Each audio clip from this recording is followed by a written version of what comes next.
Welcome aboard to this episode of the We Are Reading One Piece podcast. This is a podcast dedicated to following the entire story of One Piece from beginning to end as we focus on each volume. We keep the discussion spoiler-free for new fans of the series, so this is the perfect place to follow along, whether you're new to the series or just want to revisit the world of One Piece with us. This week, we will be covering the second part of Volume 75, Repaying the Debt, which covers chapters 748 through 752. My name is Joel. I'll be your host. Joining me today, we have Evan. Hello there. And we have Cody. What up? Yeah, so how you guys doing today? Doing good. Yeah. Excited to get into it. Yeah, got a big statue, a lot of rocks to deal with today. Do you have any God Usopp followers here? Oh yeah, our savior. 8,000 of them. We had that amazing scenario play out there, but I'm going to give a little recap for what was going on before we took a break from the volume. The citizens of Dressrosa had emotional reunions with their families as the toys have been turned back into humans. The workers underground have declared Usopp to be their savior for turning them back to normal. Lucy won the tournament in the Coliseum by destroying the stadium and nabbing the flame fruit for himself, taking on the powers of his brother. Kairos attempted to assassinate Doflamingo, but his body was only a marionette. Doflamingo used the marionette to unleash the birdcage, surrounding the entire country in a dome string, trapping everyone inside and taking control of random citizens. As chaos ensued, he declared a game to the country. Kill the 12 people on his bounty list or kill him first. Luffy, Law, and Zoro attempted to get away from everyone trying to kill them, but ran to Fujitora, who made an agreement to help Doflamingo until Luffy had been taken care of, even if it meant looking the other way for now. As if things weren't bad enough, Pika emerged from the rock of the Flower Hill Tower, and Luffy has his attention. I still can't get over that panel of Pika emerging. Yeah. So sick. It's so good. Yeah, so we got some cool Pika designs coming up soon. So yeah, let's get a little summary for the next chapter. Chapter 748, Repaying the Debt. Pika becomes enraged when Luffy laughs at his high-pitched voice, causing him to slam his fist into the ground and sending Luffy, Zoro, and Law flying. They land near Cavendish, who has set aside his grudge for Luffy thanks to God Usopp, though he is not extending his forgiveness to Law. He decides to focus on taking down Doflamingo instead as a way of repaying his debt to Luffy and his crew. But Luffy does not accept this, as he is the one who will be taking down Doflamingo. Others begin to appear, such as Don Chinjao, Hadrudin, King Elizabello, Abdullah and G, Orolumbus, Hideo, Suleiman, and Blue Gilly, who also intend to defeat Doflamingo for Luffy. Luffy rejects all of them, making it clear that he's the one who will defeat Doflamingo. Some of the workers who were changed back from toys share their lack of gratitude by attacking and trying to cash in on their bounties, but the group easily defeats them. Luffy is reunited with Musi, so he rides the bull and the group charges forward as they continue to bicker about who will defeat Doflamingo. Pika notices and extends one of his massive arms towards them, but King Elizabello and Don Chinjao shatter the hand. Pika, Pika. Oh, maybe that's what Pika sounds like. Pika's just Pikachu. Yeah. I was thinking that. I was like wondering if actor. it was like a high-pitched Pikachu voice. Yeah, so I love this panel, how Luffy's just straight up laughing, like he's dying of laughter with Pika's voice, but then like the shadow of like Pika's face, like with the anger as he stares at Luffy, is like, "Don't laugh at me," and then just going into like the sequence of panels here where we see like Pika's massive form. Yeah, you can just see like the intensity and like how scary he actually looks. So even though Luffy is laughing at his voice, Pika's still very intimidating. It's just the eyes for me. They're so unhinged.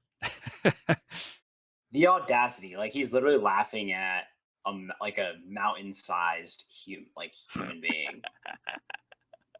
The gall. It's wild. But it's so Luffy. Mm-hmm. Yeah, not worry about the consequences. Never. But he does seem very surprised, though. Go wrong. Yeah, this fist smashing into the ground. It's like, compared to like the size of the buildings, like they look like nothing compared to like this fist. And then you can even see like the buildings like on his arm, just for scale to show like how big he is. Yeah, I do love like the detail of those buildings on his arm. Yeah. Talk about power scaling. Such an amazing visual, and right at the beginning, they say that's not even a punch; that's an entire town coming for us. Yeah. That's such an amazing visual. I love that. Yeah, this ends up knocking Luffy and his group away from where they're intending to go. So yeah, Luffy got kind of caught off guard there. It kind of backfired a little bit. So then they end up running into Cavendish. What do you guys think about their interaction here? I'm still astounded by how quickly Cavendish went from so annoying to so entertaining. Yeah, He's just so petty, and like normally I'd hate it, but with him, it's just fun.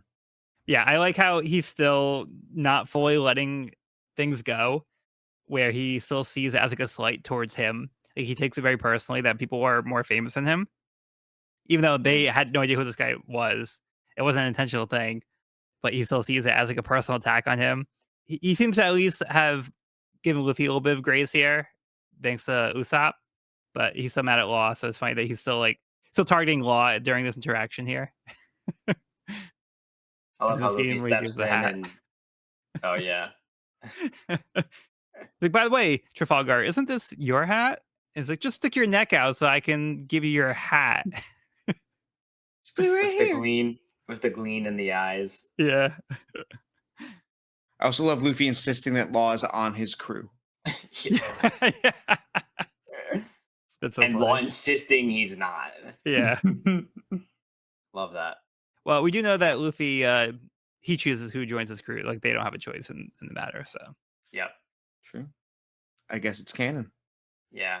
Also, and speaking of canon Luffy, like the rest of this chapter is Luffy making unlikely allies, which I feel like is a common theme in every arc. And here we are again. Luffy's leading a ragtag group of former adversaries to save the city. I feel like here we are again, and I love that. And Luffy's leading the charge on Musi. The dream team reunited. Yep. And they're all united by a common enemy. Love it. Yeah, I mean, even Dan Zhao, who we saw was like totally looking to kill Luffy. He had such a big grudge against Garp that he wanted to like kill Luffy as a result. We did see earlier that Dan Zhao had a change of heart and he wanted to offer like his fleet over to Luffy, but Luffy didn't even hear that. He didn't get the offer. But we do know that Dan Zhao did have the change of heart. But now we're also seeing everybody else come out of the woodwork, and everybody else is like, "Oh, Luffy, we're here to help you. We're going to take down Doflamingo for you to repay the debt." So yeah, everybody is now trying to be on Luffy's side. But a lot of people also want the glory of beating Doflamingo, but they kind of feel indebted to Luffy. So they're like, "Oh, like we kind of kill like two birds with one stone. Like we'll get the accolades for defeating Doflamingo, but we're also this is our way of also getting our return the favor to Luffy and kind of getting them off the hook. So it's a little bit of both there, but it's just funny like how aggressively that they're all trying to go after Doflamingo, despite Luffy saying no, don't do it. I want to do it. Yeah. It's also funny that they're indebted to Luffy because of God Usopp, as everyone Yeah. says, So which not is Luffy directly, amazing. but An yeah. amazing twist. Yeah. It's also nice that there's just like so many different reasons for him wanting to kill Doflamingo aside from just the debt to Luffy. Like Oda Yeah. very easily could have just said, "Oh, we owe you one. We're gonna help, and we're gonna help super good." But no, like it's like Cavendish says he wants Fade. Hydrogen mentions the Pride of Elbaf. Yep. What's his name? Elizabeth was talking about his debt to Riku. I think Yeah. it's nice that like we still have this much. I don't know if development's the right word, but at least this much color for these characters that we've just met. Yeah, it's nice because some of that was also established previously. Like when they first got dropped down the chute into the junk pile, and we Mm. did see like some things where it's like King Lisbolo's country was suffering due to the wars that Doflamingo was perpetrating because of the black market weapons manufacturing going on. So like his country is directly being affected, so he has a personal stake in this as well. But we see that not everybody is as eager to join Luffy and fight Doflamingo, where some people are taking the opposite side. So they're actually falling into Doflamingo's side of things. Like his plot was to turn the people against the people with the star bounties, kind of to do like his work for him. So yeah, they're kind of falling right into his hands and what he was trying to do. So even though they were saved by Usopp and turned back into humans, they're like, hey, well, we gotta do what we gotta do. We gotta get these stars. We gotta get the money. Like, otherwise, we're all gonna die. So that's what we gotta do. Sorry, guys. So they kind of choose their side. Like Doflamingo saying, you gotta pick either Doflamingo or the other people who are trying to take him on. Yeah, it's kind of wild that their fear for Doflamingo is winning out over the cruelty that he's shown everyone. But it also just goes to show like how truly daunting and powerful Doflamingo is in the eyes of the people. Yeah, Because it's but kind of been a yeah, secret for so long, because they couldn't voice as toys, like they couldn't voice their outrage or do anything against the Hmm. Don Quixote family. right. Yeah, now they're put in a position where it's like, hey, you're gonna die because of this trap I set. You know, your only way out is to fight. You gotta pick a side. So now they're kind of put in the spot where they have to pick a side, or seemingly like definitely put them in a spot where they feel like they have no choice. So they kind of got backed into a corner. Yeah. Yeah, we do have that great double page spread though of like all of Luffy's allies charging forward on Musi. Yeah, so good. And we got Law just like lying prone with like with a frown. That's one of my favorite things in like these next like few chapters where like Law is just Yes. like a rag doll. Yep. So funny. So great. So great. It's almost like a little bit like how Chopper was the rag doll in Punk Hazard, how Law was carrying like Chopper Huh? around like he's like a little plushy doll. So Mhm. now it's kind of like Law's in that position. Yep. Hey, you guys got anything else on this one? I'm good to move on, but we did the cover story was another Note to Skywalker. I was gonna mention Mhm. that, so I'm glad you caught it. Yeah, There he is. He strikes again. there he is again. Yep. But I'm sure it won't be the last. But it's been at least like 3 or 4 by this point. It's only been like a few chapters. Okay, so let's get into the next chapter then. We have chapter 749, Onward, Gallery of Rogues. The group continues their charge towards the palace as large chunks of stone fall from above. While they fight off more of Doflamingo's men, Pika attacks with the other hand, proving that the ascent will be more difficult than they had thought. Luffy, riding on Musi with Law, Zoro, and now Abdullah and G, have hitched a ride. They begin making up their way up Pika's arm that punched into the ground. Pika notices and forms a new arm to replace the one that was previously broken. Before he can spot off Luffy's group, Luffy destroys the face with a Gum Gum Grizzly Magnum. Zoro notices the real Pika body emerge in front of them. Luffy jumps off Musi and lifts them all up to avoid Pika's slash with his large katana. Zoro jumps off and blocks the slash with his own sword, saying he will handle this. As Musi continues to run up to the palace, Law admits to Luffy that even though his plan was a more roundabout way, his ultimate goal was to take Doflamingo down. He tells Luffy that 13 years ago, Doflamingo killed someone who he cared about that saved his life. Corazon, Doflamingo's younger brother.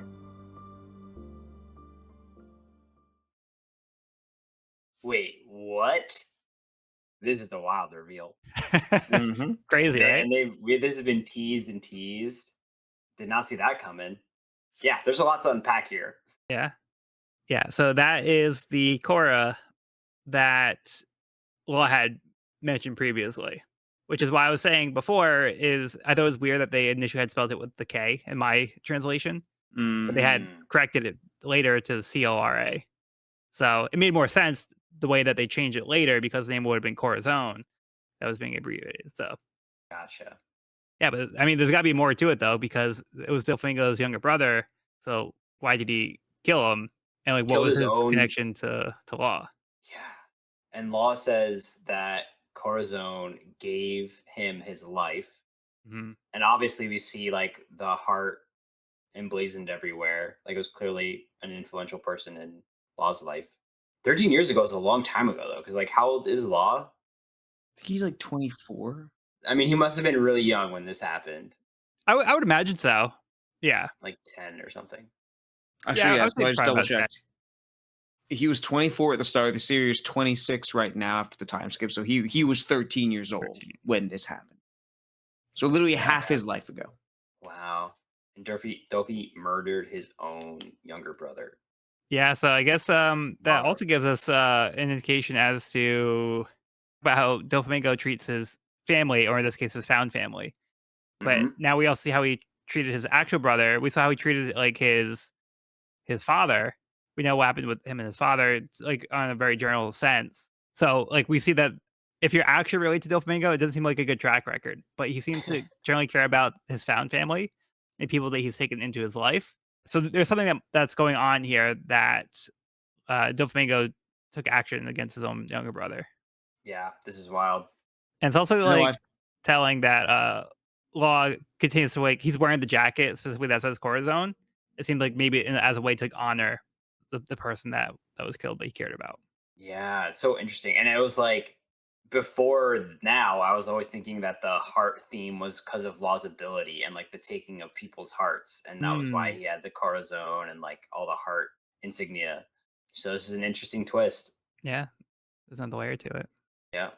And Cody, you were saying? I was gonna say that it's just I still have my own suspicions about Doflamingo's treatment of his family. Joel has made some very good points over the last couple weeks that I continue to consider. But if we do take the Dofi cares about his actual family, not about his blood, about his cares about his found family, not his blood family, I think it is an interesting juxtaposition with this pattern we see in One Piece of your found family mattering more than your blood family. Hmm. We've seen it with so many characters like Ace to a degree, with Chopper, Hearts of Robin's family, with even Frankie being abandoned by his blood parents and being adopted by like, Tom, I should say. Luffy following Shanks's path instead of Garp's. I don't know. It's cool to see Dofi sort of follow that in this really fucked up way. Yeah, Yep. like almost as a way as like I'm rejecting my actual family very strongly and favoring my found family. Yeah. But also just like in the creation of Dofi, Oda like sort of turning this phenomenon and this idea of family and what it means to be blood family and found family kind of on its head, Yeah, again, a twisted which version put a of it. weird mirror to it, I should say. Mm. But I mean, it could also give an indication as to maybe Doflamingo isn't as sincere as he appears. So yeah, this could be a point in your favor as well, where it's like if he's treating his actual family this way, maybe it's more of an act for this other family he's saying he has. So again, like I that's why I wanted to bring it up because it's like I want it to be an ongoing discussion as we try to dissect Doflamingo's intentions and how he cares about people or whether or not he does. So I think it's gonna be interesting as we get more information about Doflamingo and see if maybe it's like one way or the other, or maybe it's like a little mix somewhere in the middle. But I think it's really fascinating to try to get into his psyche as to what his intentions are with these people. Yeah, even after Totally. again, like this is my second time through the arc, like, and even knowing what I know about how it goes, like the little parts of the experience we're gonna have reading the rest of this, I have no idea where I'm gonna end up on this. I don't know what my Yeah. stance is gonna be when I all don't is said either. and done. Yeah. It's pretty sick. Yeah, mine could change as well because as we get into more of the details, like not every detail is gonna be like in my mind. So as we go along, we might get these little details that change my stance as well. But yeah, I always wanted to bring it up to say like, hey, maybe it's an ongoing thing that we're going to be investigating. So I think this conversation that we're having proves how good the writing is on Dofi's part, though. Because I think mm, that's what makes a good villain. Like he's intriguing in the sense that we're like trying to figure him out, and we know there's something there, but we like can't quite grasp it. yeah, like, one way or the other, he's an interesting character to look into. Like we're Totally. invested in trying to find out more about him. Yeah. Like he's compelling in that way. And how menacing does he look on this last page? This like flash that we get of him is so sinister. Incredible. Yeah, I do like that panel. It's almost like what Law sees when he thinks of Yeah. Doflamingo. It's like a demonized, yeah, memory. Yeah, and just kind of like jumping back at the beginning of the chapter, we're kind of just progressing the charge to the palace. How everybody's trying to get to Doflamingo first. So we kind of like these little moments where we get to highlight and spotlight some of these other combatants and have like little moments to shine. So it's a nice little building here. It's not like super crucial to like the story. Like the general like idea is that they're all trying to fight their way through to the palace, but it's fun to see a little glimpses of some of these powers, the other characters that we've seen a little bit of, but only in the sense of like the Colosseum. So a lot of these characters we haven't seen that much of. So it's nice to just get a little bit more development for these characters in that way. Yeah. It's a fun build though. I think the visual of Luffy running up the Colossus's arm is like just such a cool creative thing. Yeah. Um on this like moving humanoid city now that they're traversing. And one thing that surprised me a little bit, or like the way I'm reading it, is Pika. So Pika loses his arm here, and then it almost looks like he instantly can like regenerate. Yeah, or he's at least able to like take more stone and like move it to form a new arm. So he can like shift Right. the land, yeah, to like Yeah, form a new arm. that's how I pictured it working. But the way it was drawn, it almost looked like he just like instantaneously is able to just kind of like create a new arm. Hmm. But I don't know. I pictured it the way you described it though, as him like shifting the stone to like fill out his other arm. Yeah. So it's kind of like as long as there's like ground, he's able to kind of keep making a body. So Got it. That is until he gets wrecked by Luffy with I don't think we've seen a grizzly magnum gum grizzly magnum before. I think that's new. I think we have. And I'm pretty sure that's how we hit Caesar when he went down Oh, the okay. hallway. I don't remember if he did it in Fishman Island, but I think that is what he used on Caesar. But it's a cool Anyways, move. double wrecking ball. Very cool move. Yeah, we see like that cool panel where like Pika's face is just like knocked off. Yep. It's quite silly. And then the real Pika reveals his true form. Yeah. Which I find interesting. Yeah, it's like almost like separate from the stone. Like he comes out of the stone. Like he like, comes out the ground, but then like his body comes out and he could like walk independently from the stone. Yeah. But it seems like if he goes back, like his body goes back into the stone, he can control the like the golem type thing. But he's able to come out and separate his body from the golem and be his real body, which Zoro sees as, oh, that's my chance to come in. Once he sees a sword, he's like, all right, cool, I can fight this guy now. Yeah. Oh, he's got a sword. My Okay, demographic. that's me. Dibs. Yeah. I wonder if Pika chose to reveal his form or was like forced to reveal his form with his head getting destroyed. Okay. Because when he emerges, he no longer has control over the Colossus or like the golem that he's created. It seems to freeze in place. Yeah, I'm kind of thinking it might be a matter of they're so small that it's hard for him to kind of hit them. Right. Before Luffy could have maybe like destroyed like his fist if he tried to come in. So he's like, oh, let me get close to the ground. I could probably fight them better face to face, as opposed to like trying to smack my arm to hit them. Right. Yeah, that makes perfect sense. But yeah, I don't know if hitting the face did kind of force him out a little bit too, though. I don't know how his powers work in that sense, where it's like he might have to like do some kind of thing to like recharge or something. We don't know. So there could be some kind of semantics or a technicality involved with that too. But I do love this moment where Luffy just grabs Musi with everybody on Musi. So he jumps over the sword. Musi closed their eyes. Thought it was over.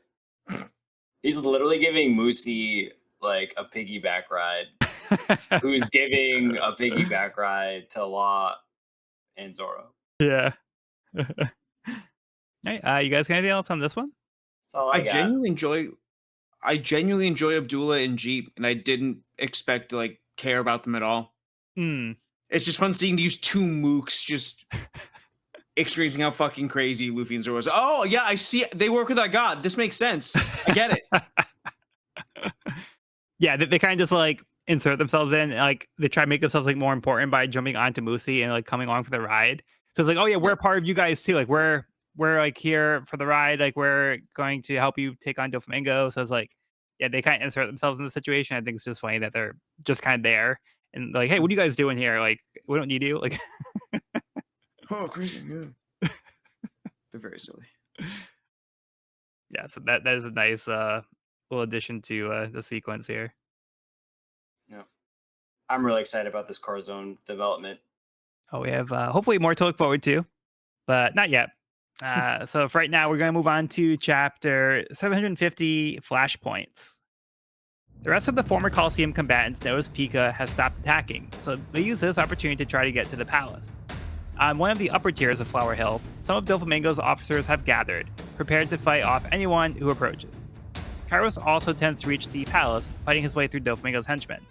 God Usopp's group, consisting of Usopp, Robin, Bartolomeo, Rebecca, Hack, and the Tontadas, reach the Royal Plateau, where Riku and Viola are. Leo is shocked to see the palace is moved and there is a giant stone monster attacking the city. Viola has found the key to Lost Sea prison cuffs and needs to find a way to get them to him. Viola explains to her father that the Navy has failed them, so she is putting her faith in Luffy, who has shown he cares. Leo also explains that God Usopp is the hero who bravely risked himself and turned all the toys back into people, so the Tontadas also believe in the pirates. Rebecca offers to accompany Viola in getting the keys back to Law. Bartolomeo wants to see Luffy, so he volunteers to go as well. Leo and Cub explain that they can get them across the rooftops while the other Tontadas will go help Frauland at the factory to rescue Princess Mancherry. When Frankie tries to unleash a radical beam to destroy the factory, he is suplexed by Senior Pink, who has stayed behind to defend the factory. Dellinger is shocked to see so many of the gladiators now making their way up to the palace, wondering how they got past the Navy. BB5 uses her binoculars and sees that Admiral Fujitora and the Navy are being held off by Revolutionary Army Sabo. Sabo. New fave. What's not to love about Sabo? I mean, come on. Yeah. This guy's the best. Yeah, it's cool to see his character more matured, because the last time we saw him, he was a kid, and he was a little bratty, like all three of them were bratty kids, right? But now we're seeing a more aged Sabo, who it feels like he's probably seen some stuff, and he has decided to join this cause. So I think we can assume that Sabo is making informed decisions, and like he's probably more level-headed than we would have maybe expected. I guess compared to like Luffy as a kid, like he was kind of like one of the more level-headed ones as well. But it's nice to see like him being older and seeing like what his personality is. Yeah. But we didn't really see too much of Sabo in this chapter, but we'll get more later. Yep. Mm-hmm. Just stating my love. Yeah. Also seems like he's got a handle on the flame fruit. Yeah. Yeah. So it would seem all of our parties are converging once again. I was intending to. Yep. But there's like a central point that everybody's trying to reach, which is Doflamingo at the top of the palace. So they all have the same final goal in mind, but they're all coming at it from like different sides and different locations. We can see the pieces on the board. Yep. Yeah, we kind of get like a little diagram from Oda to give everybody like a little check-in to show, where they're at and what the layout is. So this is a nice visual to give us a good idea of where everybody is right now. We get a little check-in with Kyros. I'm so curious how Kyros is animated on like how he runs with one leg. Because the way he's drawn, he's like incredibly agile, and I'm just curious how how it looks animated. Yeah, that's something that I've always like wondered as well, because I haven't seen this section of Dressrosa animated, so I don't know myself, but I feel like that would be hard to translate to a moving medium. Whereas like on the page, it's like it's also kind of hard to process, but you can kind of just like let it slide because it's a static image. So it's like, all right, well, he's just moving, right? But right. I just think like a combination of a pogo stick and Golden Age Superman. Yes. Okay. Yeah. Like his quads and glutes just so strong. Just probably just a lot of hopping. Time. Yeah. Like super hopping, like cool hopping. Or it could be like hopping, like One Punch Man season 3. I don't know if you guys have seen like anything about this. I've been watching One Punch Man season 3, but there's a scene where Garo is sliding down the hill, like in the manga, like it's like a streak of grass. He's like going down like a grass hill, but like it's getting criticized a lot because the way they animated it was just like the static image, and it looked like he was just kind of like moving along the screen. Like there was no animation happening. It was just moving like a static image down the hill. So a lot of people like were criticizing that scene. So maybe Kairos is just like that. It's just like a static image, and you just kind of slide him around.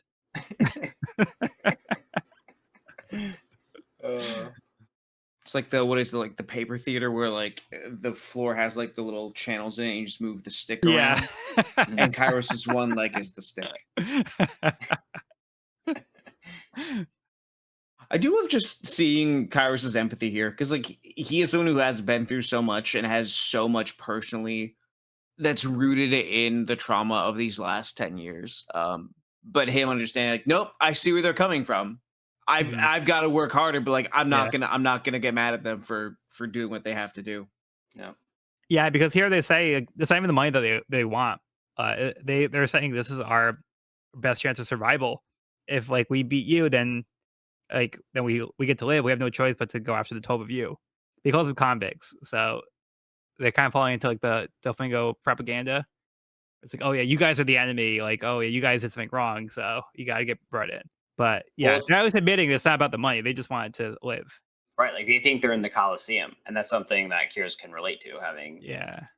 lived his whole life in a Coliseum. Mhm. But it is sad, though, that the first thing that Kairos has to do is when he gets turned back into human is continue to fight.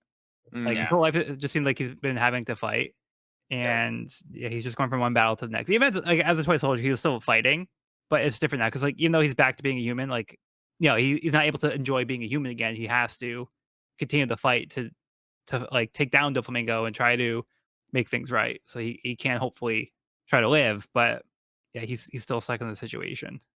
And we get this scene where the people from the underground, like from Usopp's group, kind of met up here.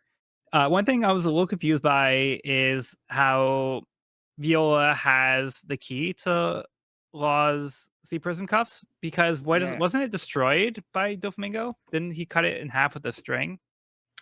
Or am I misremembering? Because, like, Was it a fake key? Because they never even attempted to use it. I think they're trying to, but then Doflamingo cut it in half before they could. I could be misremembering though. How did they get the key in the first place? See, that's where I'm at. I have no Because I idea. don't know. I thought for some reason I thought Doflamingo was like, this is the real key, and then broke it, as in they have a phony. Okay, so maybe he broke like a fake key, but had the real one. Yeah, or he Well, I broke the mean, real one, and they have a fake one. I think if he's anybody the can real one. find it, I would think it's Viola because she can see like anything. So Right. she Right. like like that. I can believe if she knows that there's like a real key somewhere, she would be able to find it. If Doflamingo had it on him, that'd be a little bit harder to get away with. But yeah, I just wasn't sure if I was misremembering something. But I thought the key that they were supposed to have was cut by the string. But I don't remember the exact chapter where they're trying to free Law. I do like this the speech that she gives to her father though, because Riku at first is kind of criticizing her for trusting the pirates. He's like, they're pirates, like, we can't rely on them. But Viola's like, I see so much of what's going on, and I can see that they seem to be good people. Like Viola can see into the hearts of people, and I don't think she even had to use her powers to tell that Luffy was a good person. I think she was just able to tell from his actions. Like his actions told her all that she needed to know. And like he did say as well that like he's like he wants to take down Doflamingo, he wants to do the right thing. But she is putting her faith and her confidence in Luffy and his group because she thinks that they legitimately are here to help and that they can rely on them here. Yeah, she talks about how like the world government gave the title to Doflamingo, allowed him to rule, didn't like keep him in check, and they didn't do anything to help them. So they kind of like put Doflamingo like in his position, and they kind of just like wipe their hands, like, "Oh, sorry, we're not going to do anything.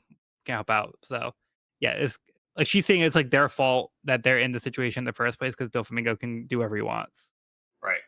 But it is cool getting that perspective from somebody who's like neither pirate nor world government, being like they're both evil here. You know. Yeah, yeah. This is kind of even like Arlong Park, where it's like, the Navy was not doing anything. They were aware of the situation, and like the people were hoping that they could rely on the Navy, the people that are supposed to help them, and they're the ones who were like turning a blind eye. And then Right. when there was like the few Navy people that tried to come in and help them, they got taken down. But yeah, they were kind of getting that helpless situation where it's like the people who are supposed to be protecting us are the people who are allowing this atrocity to happen to us. So they can't rely on them, and they had to rely on the rogue pirates to save them. Yep. Yep. Yep.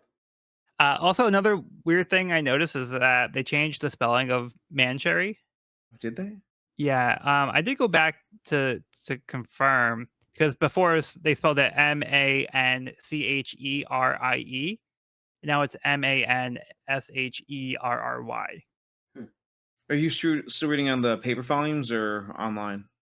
I was reading off the paper volumes, but I did check online as well. I don't know if there's a more recent version that was like uploaded to the Viz website, but from what I checked, it looked like it was the previous spelling.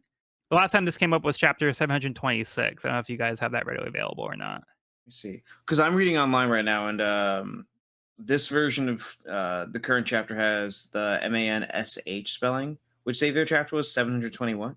726 was the other time where I had a different spelling. How was 726 so long ago? The hell? But like it had like a more French kind of spelling to it before. Yeah, no, you're right. The same discrepancies in the online version. So they never went back and changed that with the volumes. They did So not. yeah, I'm curious as to what the reasoning was. I'm also wondering like how quickly these chapters were translated, like compared to the Japanese release. Because I know like in earlier parts of the story there was like quite a bit of delay from them coming out of Japan to eventually being translated here. But I think in this case, like there may have been like Stephen Paus like make a decision on the fly, and then later on, like Shueisha or Oda or someone's like, oh no, actually this is the Romanized version. They've just got to roll with that, and then I guess no time to retroactively correct it afterward. Well, yeah, the thing is like they sometimes have a chance to correct it when it gets to the volume, but not necessarily for the chapter releases. The chapter release, I think he has like a week to do it. So before the chapter like releases, I think he sees it like 1 week in advance. I think he has 1 week to get it done before it actually gets released. As for the timing from when they changed the translation to when the previous volume came out, I don't know what that time period was where there was like something that happened where they decided to make that change before it was like they go back and change the volume. But I don't know what was specific about the spelling that they wanted to change it in the first place. Yeah, I don't know. But I think that's an interesting decision. Yeah. It's not a big deal. It's just I'm curious as to why. Yeah. And then we have this great sequence with Frankie trying to use a radical beam to take down the factory. So Frankie looks pretty awesome here. But then the senior pink suplex is like a cool panel. And like we see like, the shading from the radical beam like getting interrupted. So he's not able to like straight up shoot it at the factory. So he like flips him over, and I think he has to like shoot it into the ground. Like Yeah. That's what the man does, boy. I think in the past, like I've said that the only A-lister I want to see in One Piece, and like I know A-lister subjective term, is Pedro Pascal as Dofi. Now I kind of want to see Miss Senor Pink instead, I've got to say. Okay. Pedro Pascal Just like fucking Pedro Pascal, like for Senor Pink. Would be the most absurd thing, and I love it. He could be the entire Doflamingo family. Sure. Yes. Yep. Fine by me. Fine by me. Yep. I'm okay with that. Yeah. You guys have anything else for this one? I'm good. All right. So we are starting the next cover story. Whoop, whoop. And guess what? Caribou is back.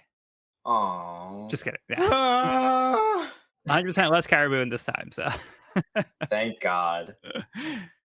All right. So we have limited cover series number 21, volume 1, Onward to My Friends. A certain figure begins his undersea voyage in a one-man vessel to reunite with his friends. Who could it be? Yeah, I think it's always fun when we have like the first cover story. We don't know exactly who it's supposed to be, and it's fun to be like, "Who is it?" Because Oda doesn't always just reveal the character up front. Like a lot of times, it's kind of like that panel where it's like we don't have a character to focus on yet. Yep. But they're in a small ship that's been sealed or been coated. Yeah, there's a little bubble, and they're underwater. Oh, and now before we actually get into the chapter, we do have the SPS question where Oda gives the ages for all of the members of Don Quixote's family, and he does a hypothetical drawing what Sugar would look like if she wasn't aged to a child. So I think it's kind of interesting to see like if she didn't have like the hoppy fruit, what she would look like at 22. Yeah. Okay, so let's get to chapter 751, Sabo versus Admiral Fujitora. Vice Admiral Bastille orders his men to fall back as Sabo single-handedly takes them down, as they are unable to fight someone with Logia powers. Bastille himself does not fare well. Sabo cracks his shark cleaver with his bare hand, then grabs Bestial's mask, warning he can crush a human skull as easily as an egg.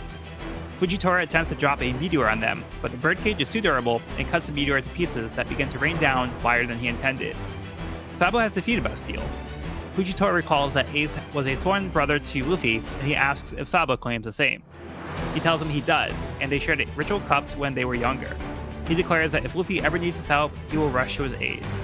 The two begin to clash. Luffy is disappointed that the rest of the gladiators managed to catch up to him and Musi. Kelly Funk appears and helps fight off some of Luffy's attackers, telling him he found a shortcut that they can use to get to the top. He leads them to a tunnel. Abdullah and Jeet weren't paying attention and get knocked off when they bump their heads on the entrance ceiling.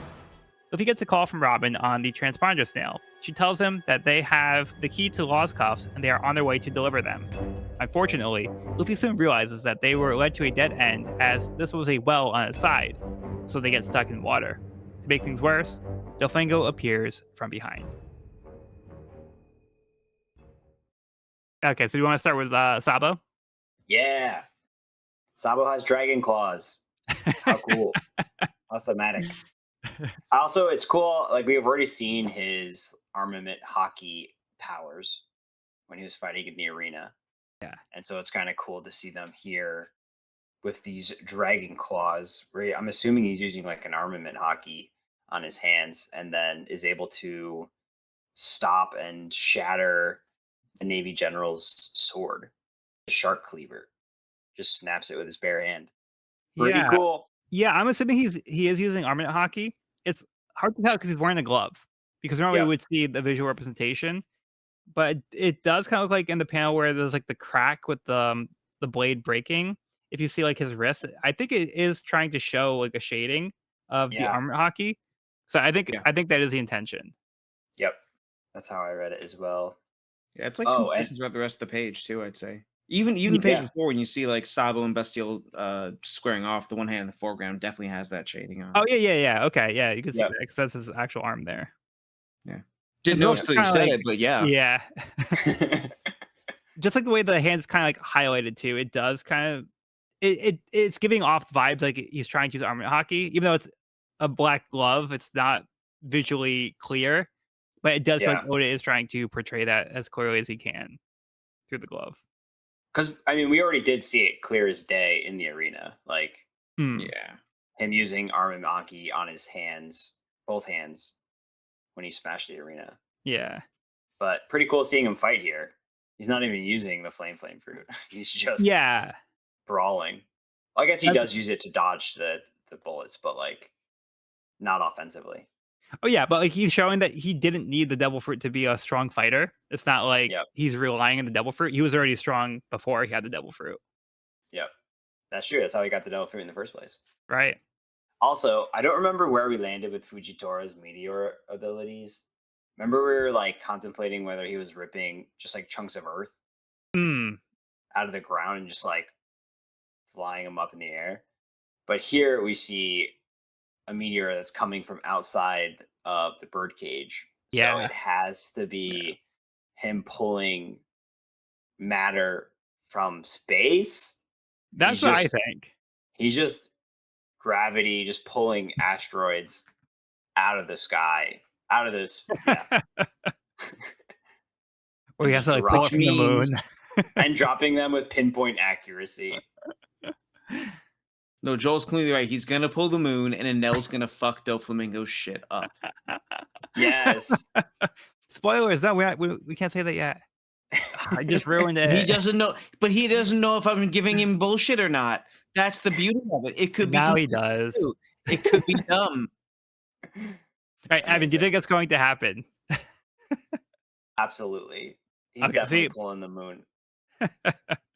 There's also the possibility that he took the Earth from somewhere else outside of the birdcage and then flung it over into the sky and then had it come down. I think that's a little far-fetched and less likely. I think it's coming from the No. sky, Yeah. but And if you look at the rock, we get a good close up of the meteor here, and it does look like space rock. Like it's got like craters in it. It like looks like space rock.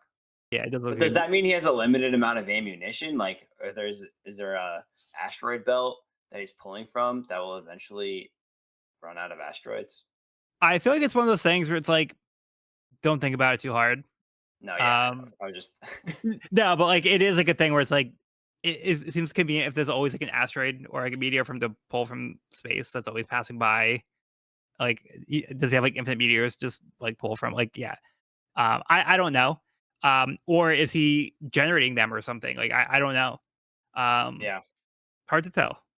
yeah. We'll suspend our disbelief. Maybe it's observation hockey that ranges so Hmm. far he can see into space, and that tells him exactly where the meteor is. And they just like they like target in that one space. Okay, gravity, come down, and that's the meteor. So he's more Come OP than on Viola. down. Viola's Maybe like, yeah, you can only see 250 kilometers. You got nothing he is on me. admiral level. Got nothing. He is an admiral. I do think it's great though to see the meteor come down and Fujitora's reaction to it was like, "Oh, I did not mean to do that." Right. He's like, I'm so sorry. I hope I didn't hurt any civilians." Yeah. But yeah, he did not mean to cause more chaos and destruction.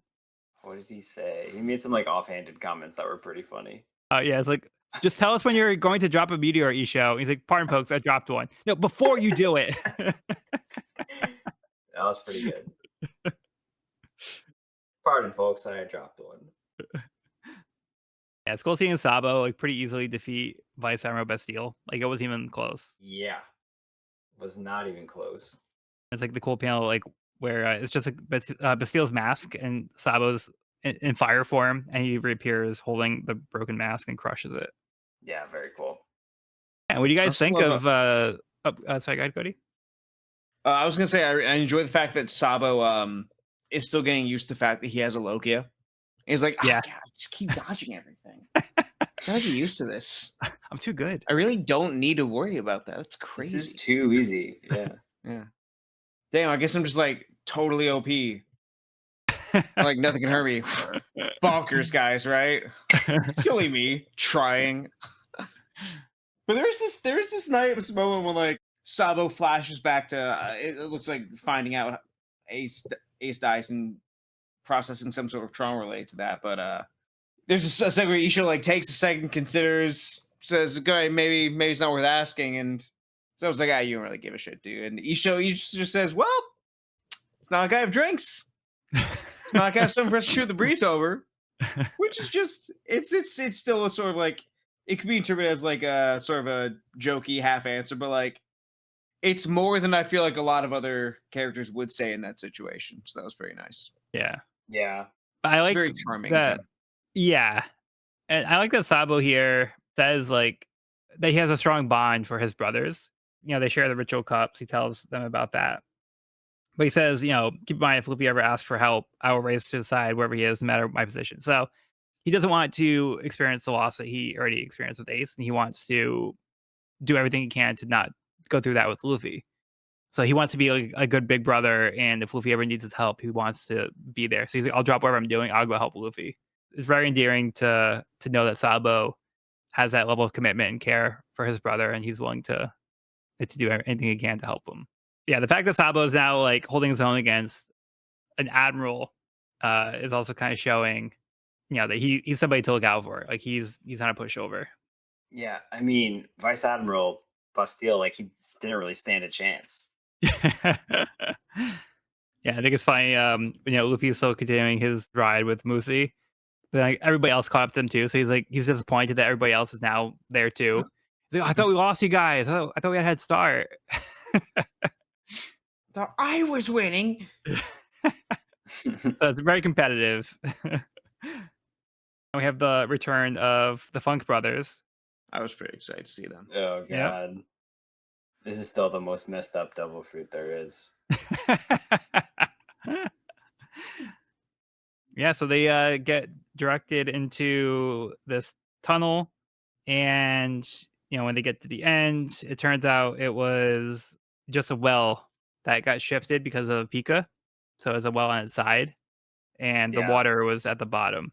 It was never an actual shortcut to the palace. It was a dead end, and then they're trapped by Doflamingo from the back. I like the idea of it being a well that had just been turned on its side. Yeah. That was a clever Yeah, who thinks of that? That's Yeah, right. Yeah, that was cool. Dofi, what are you doing off of your perch? It's like, oh, good. Doflamingo just came to us. Not good. Yeah, this Law is is in no also state. yeah, this is also one of those chapters I remember reading like week to week, and like this cliffhanger was like oh man, Doflamingo just showed up. Guys gonna confront Luffy here. So yeah, this one was like I feel like people going crazy with the reactions. Like wait for the next Yeah, chapter. right. Because I mean, there has to be confrontation here. It's a dead end. They're in a tunnel. Like, there's no like nothing can. It seems like there's little that could intervene, or there's clearly going to be a confrontation here. Yeah, and the only other way is water, which is I'm guessing it's not seawater, but still not Luffy's like best environment to fight in. You guys have anything else for this chapter? I'm good. I just continue to enjoy Law being completely powerless for this part of the arc. Just having to Yeah, lay there, watching all this chaos with one of the most OP fruits the entire series, just a ragdoll, just a passenger princess. yeah. And we know how much this means. Though, you know how personal this is for him, and how much this means to him. So Yes. it's got to be tough. Yeah. Yeah, it is smart of Oda to sideline Law in that way, because we do know his power is really strong. But this is also almost like what he does with Luffy, where he always puts like Luffy in a situation where Luffy gets stuck in something and he can't fight because he's busy. Like he's trying to get his feet out of like the water in Arlong Park, or he gets stuck in between two buildings in Water 7. So these things keep happening to like Luffy, where he gets like out of commission for a little bit. So it's smart that Oda is now applying this to Law in this way too. So yeah, he's just kind of there for the ride for right now.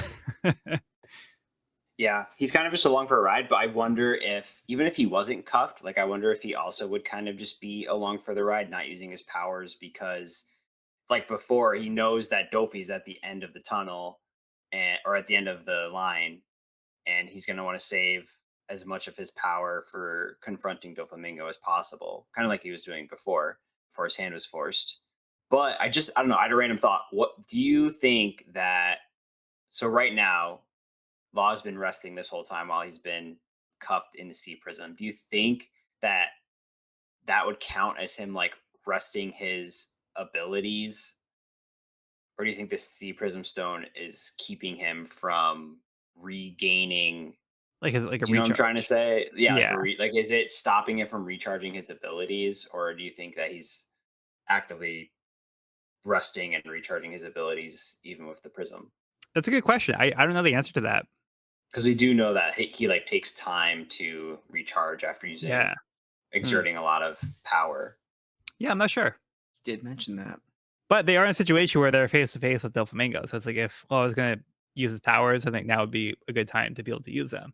But he doesn't have Yeah, that option, even if he wanted to. right. Not good. All right. Well, let's get into the next part of the cover story, and then we can continue the sequence with the next chapter. So we have the Solitary Journey of Jinbei, First Time to See, Volume 2, Lost Little Sea Kitten. Jinbei finds a lost sea kitten that is crying. It's Jembe. Yes, a cover story. A cover story I'm excited about. Yay. I love Jembe. I can't wait. Yeah. Excited to see Jinbei. I feel bad for this little sea kitten. It's so cute and it's crying. So cute. And even like the other fish nearby look like they're sad for the sea kitten too. Like this one Yeah. fish like on the right looks like it's actually shedding a tear. They all do look worried. Yeah, they're all concerned. Like, oh, we gotta help this little sea kitten. Cute. Which I wonder if this is the same kind of cat that was like at Oh, Alabasta. right. Oh, you're right. Oh, wow. Yeah, I forgot about that. Huh. Which Vivi had said that they were like considered to be like sacred. Cool. Hey, so is Jinbei in the first half of the Grand Line right now? I don't know. Hmm. But yeah, just the connection. I was just thinking maybe there's something to do with Alabasta, or maybe the cat got that far off. I don't know. Interesting. All right, so let's get into the chapter. Chapter 752, Palm. Doflamingo mocks Luffy and Law for falling for a trap as he knocks out Musi. He tells Law he was disappointed in his decision to work with Luffy, who, despite his ability to gain allies, is just a fool in the end. Abdullah and G appear from behind and stab Doflamingo. Unfortunately, this was just another string marionette and not Doflamingo himself. Kairos manages to reach the second level step where the other fighters have gathered. Frustrated that he's falling behind, Luffy punches a hole in the roof, leading them to where everyone else is. Leo has Robin's group use flying stag beetles to glide over to the fourth step of Flower Hill. While the various battles ensue, Doflamingo lounges on his throne, reflecting back on the time he met Law. He thought Law had potential to be his right-hand man in 10 years. As a boy, he approached Doflamingo and asked to join his crew. He told Doflamingo that he was raised in the White Town, so he doesn't have long to live. So he wants to destroy everything. All right, thoughts on this one? Quick clarification on something that came up. I was double checking because I remembered Oda talking about this in SBS.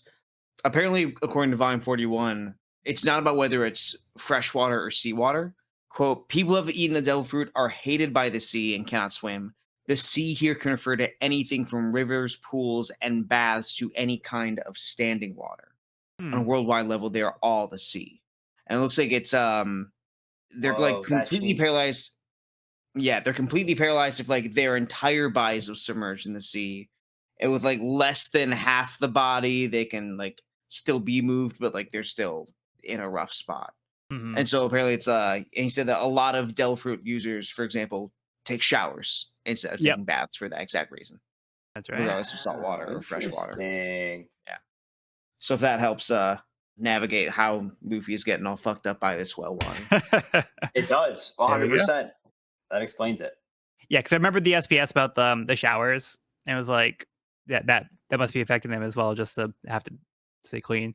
That might also be an excuse why Luffy doesn't shower that often, but that doesn't give Zoro an excuse. No, not at all. Yeah, so in this case here, is Luffy actually in the water in any of these panels? Oh, he does get knocked in. Yeah. So when He's Musi like gets mostly in it. Yeah, when Musi gets tipped, he goes in, and you can see his eyes are like drowsy. Yeah, so like, hang on, Lucy. Yeah. And he's breathing heavy. So yeah, this is a good trap then, because Yep. the devil fruit users are now trapped in the water and they can't do anything about it. Another thing that does get addressed here is the string marionette, because we did have questions as to whether or not it was like a puppet being moved around or if it's made out of strings. Turns out it's made out of strings. Made out of strings. So I don't know how that makes sense, but here we are. Here we are. I mean, I can like my belief can be suspended enough if like there are strings that are compressed enough that it creates the illusion of something with this level of consistency. Like they're so thin, it's like 3D printing basically. Is what I think of, and I can see Doflamingo having like the coordination of like okay, there's like this exact color on here. Like again, it's like nothing an actual person will be able to do. Like be able to compute that, but like for like anime intelligence and logic, I can see Dofi like pulling it off. Yeah, but how does he make different colors out of his string? Just cool string, man. So is that part of his power? He can make different color strings, but he usually doesn't because he wants them to be invisible. Yeah, I think you just answered your own question.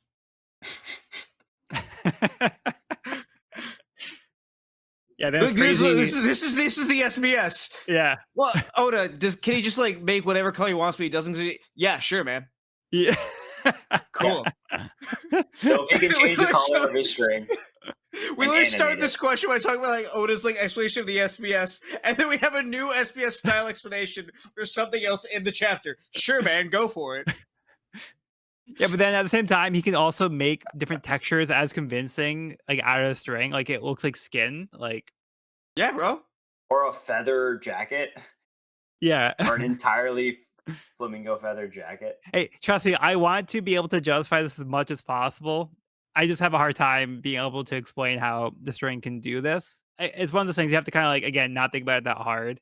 But usually Oda does a good job of giving the technicality stuff. But sometimes it's just like a thing where it's like, I just think it's cool. I want to do that. So don't think about it that hard. Just have fun. So we need to we need to think about it way too hard. Come up with as many explanations as we can. And for anything we can't, that's what we send into the SBS. Yeah. And have Oda answer it like 100 volumes later. It's going to be great. Or maybe it does come up in an SBS later. Maybe somebody else will ask it before we get too far into the series. But we'll see. There might be an answer to it. We'll see. I mean, this is cool. Don't get me wrong. I just don't Yeah, know yeah. how it works. Cool. And it probably just takes so much strength to make this work. That's like, how much strength can he possibly make? And then it's like also not connected to him in any way, so it's like walking on its own. About 540 string units. That's his general capacity. Yeah, it's interesting to see that Doflamingo, who has been kind of saying like, not to underestimate Luffy this whole time, is now saying like yeah, your ability to gain people to your side is admirable, and it's one of the things that like I recognize in you. But he doesn't really seem to see him as an actual threat. He's like, oh, you're just a fool. Like you can't act on these things or utilize these people. So he doesn't really respect him as being a threat. So he's kind of undermining his own things he's been saying this whole time about like not to underestimate Luffy. True. And he thinks Law is like also being dumb. He's like you're taking his side. Like I thought you were smarter than that, Law. Or he's trying to assuage his own insecurities about Luffy's power. Doflamingo's insecurities. Yeah. You think so? Maybe. Because I mean he has shown genuine fear for Luffy's rise to power. And here he catches Luffy in a bad spot and catches him off guard, and now he's saying, like, oh, maybe I was like he's trying to convince himself that maybe he's not all those things I thought he was. He's just some kid who can be cornered and trapped and easily defeated. Yeah, I mean, I don't know if I would say Doflamingo has like legitimate concerns about Luffy being stronger than him, but I don't know. Like this could be him being like, I don't want to take any chances. I'm going to set this trap for you, and then not even send my actual self to you. I'm going to have a marionette do my dirty work for you, and if like you Mhm. can be defeated by that, then you weren't worth my time anyway. Right. I think it's pretty much that. I think it's that Yeah. when he says don't underestimate strong at Luffy, it's like under normal conditions, if you just run into him, yeah, he's a fucking crackhead. Like don't mess around with it. But in this case, Doflamingo's, I think one, it's also a do what I say, not what I do. I think there may be some level where Dofi thinks that he's a special case because he's smarter than everybody. He's the boss and Yeah, he knows what he's Yeah. doing, right? yeah, Yeah. He's the mastermind, right? But also the fact that to a degree, like he is choosing like a very specific circumstance when Luffy is like in water, and he's doing it in a way that where there is minimal to no risk to himself. So yeah, he has thought it through because like you're saying, the string clone, like if that thing gets bodied, not a huge risk. mm, It's different than like like Lao G or Gladius being like, "Hey, you fight me right now." I think it's a slightly different circumstance. yeah. Although it is pretty sick that Abdullah and Jeet came to the rescue Oh yeah. to some Oh degree, yeah. like that traitor Kelly Funk. Yeah, like I thought this was kind of weird with the Kelly Funk thing, where it's like, did he make some kind of deal with Doflamingo, but then like he gets attacked by the marionette anyway? So it's like, what was his intention? Like, what was he trying to do? Like, it doesn't make he was actively working with Doflamingo. Like, I don't know why he was trying to trick them. That wasn't clear to me. My guess was the bounty. Yeah, maybe the bounty. You're just trying to lure them in there. Okay, I can buy that. I'll take it. I do love that in the next scene after instead of just like walking back out as well and continuing on, Luffy busts through the roof. Or for it just forges his own path, and like that's such a Luffy thing to do. Like Oh, I did find the shortcut. It was here. Yeah,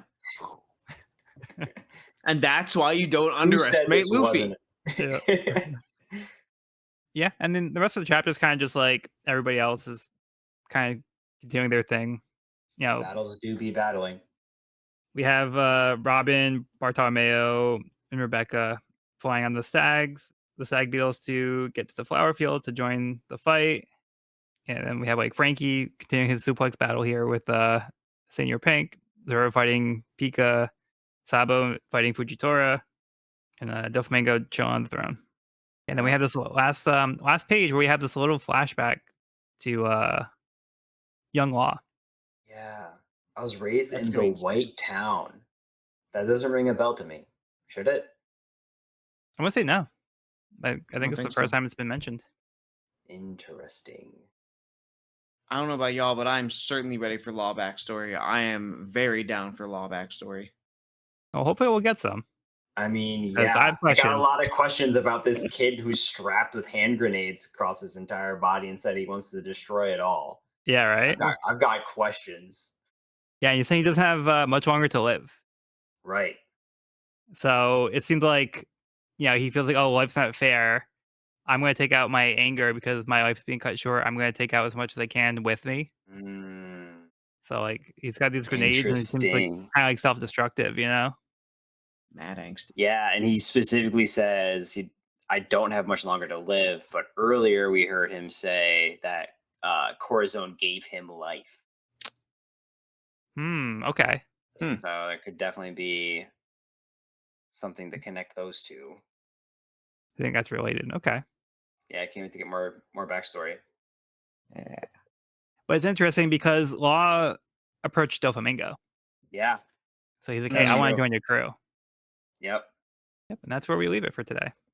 Teeing up. Yeah, thanks to Sabo. Yeah. Sabo and Fujitora trading blows. Excited for that too. That's a tough one though, because I like Fujitora and I like Sabo. I mean, Yeah, we'll I'm have to see rooting how for that plays Sabo to out. win, but I'm curious how that battle goes. Yeah. Okay, so any other final thoughts, for the chapter or the volume? It's a cool little ensemble quest. It's a neat detour Yeah. to let us get used to everything colliding together and shit hitting the fan. Yeah. Yeah, I like the word ensemble quest because I do like seeing the Straw Hats like split up and kind of functioning on their own instead of as a unit. Like it's kind of fun seeing like Robin and Usopp working together and Frankie kind of doing a solo mission. Zoro kinda doing his own thing now. He jumped off of Yep, Zoro. Luffy. Yeah, it's just kind of fun seeing everyone kind of like take the leadership and kind of pick their battles and be useful where they see themselves being useful Yeah. and all working towards a singular goal together. And just like it's been really interesting meeting Sabo's character because I feel like he fits in so well with like Luffy's ethos of just like that like diehard loyalty and like commitment to friendship and people that they care about. So I'm excited for like a proper Sabo Luffy reunion. Yeah. Um, Yeah, because this is, like, our first real look at Sabo as a character since, he was a kid. yeah, So this is kinda like where we get to reacquaint ourselves with the character, kinda catch up with him, see, like, how he is now. Like, we've had, like, a little bit of, like, him fighting in, like, the Coliseum and, like, a brief interaction with Luffy, but that didn't really give us too much to go off of. So, I feel like this is, like, the first time we're really getting, like, a look at Sabo as a person and see where he's at nowadays. He's established himself as an important figure in the Revolutionary Army, so, like, I love that about him, and, like, I love that he is still committed to being that big brother for Luffy. Like, he wants to protect him, and he remembers, like, when they were kids, like, that Luffy had their back, so he's like they have that strong bond where they are brothers, you know? So, yeah, right. it's fun to see Sabo come back into the story this way. Yeah, and talking about like found family, like that's the perfect example of it because Right. Sabo kind of disowned his own family Yeah. and left them, and then had his found family of Luffy and Ace. Yeah, that's a good point. Yeah, Yeah, it's fun to see the other characters too that were in the Coliseum because again, we only saw them in like little bits and pieces here and there, and in the fights in the Coliseum. But now we're kind of seeing more of their personalities, and like they still have a role to play in the story. So it's fun to have Oda play around with them. There hmm isn't a lot of plot progression in these few chapters, but there's a little bit of like curious nuggets that Oda's planting, like little seeds he's putting in here. But overall, it's a fun time. But it's not the most consequential series of chapters we've had, but hmm it's nice to have like these kind of transition chapters where crazy things are happening, and now we're just kind of like having these little moments of things as we progress towards our goal. So like it's a transition. It's like a travel kind of chapter where everybody's kind of moving and trying to get to like their goal Yep. or series of chapters. But yeah, I do love the law nuggets and the Sabo nuggets though. Those are yummy nuggets. yeah.